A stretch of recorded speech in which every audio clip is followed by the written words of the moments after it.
does not have a functioning political system and has not had a functioning political system for 30 years or so.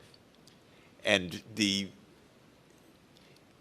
is very interesting. American society really has great strengths, many centers of capacity in business, in academia, in civil society.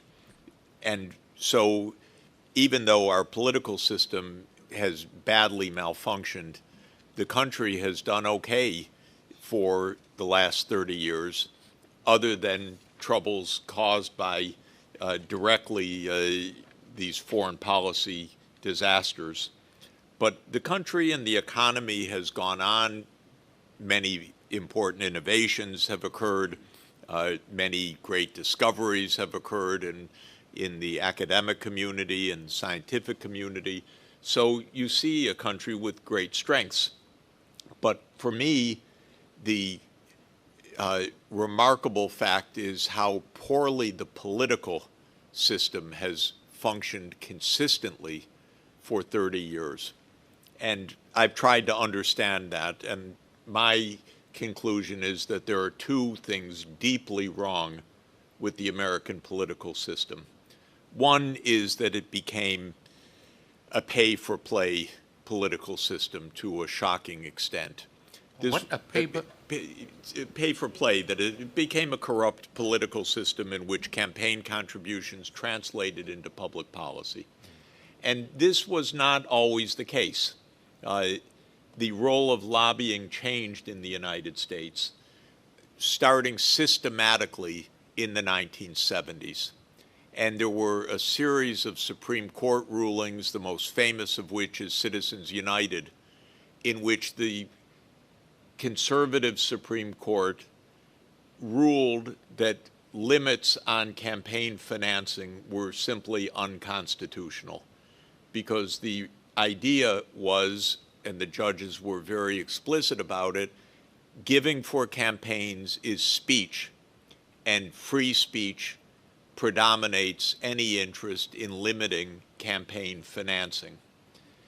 This was a doctrine put forward by one judge, Lewis Powell, and it's a very interesting history, because Lewis Powell was a corporate lawyer. He worked with the U.S. Chamber of Commerce, and in the late 60s and early 70s, he said inside the business community, all of this environmental regulation and Ralph Nader and consumer interest groups, this is killing us. The business community has to retake politics. And on that basis, a famous memo that he wrote, he caught the attention of Richard Nixon, who put him on the Supreme Court.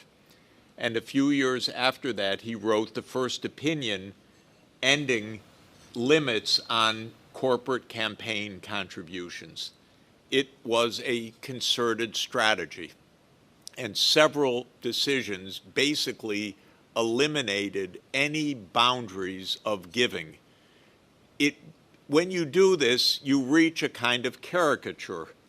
Elon Musk is a caricature of this. The richest person in the world who funds the campaign of the presidential candidate and who says to Congress, anyone that steps out of line, I fund opponents to defeat you. And so you can't get more vivid in the plutocratic element than having Elon Musk as your prime minister, which is his informal position right now. And this is how American politics really degenerated terribly over a 30-year period. I once was in the presence of a Democratic Party member of Congress, and I asked her about some terrible decision Congress made on health care costs. And she literally put her face in her hands and said, the lobbies, the lobbies. It became overwhelming, the money play.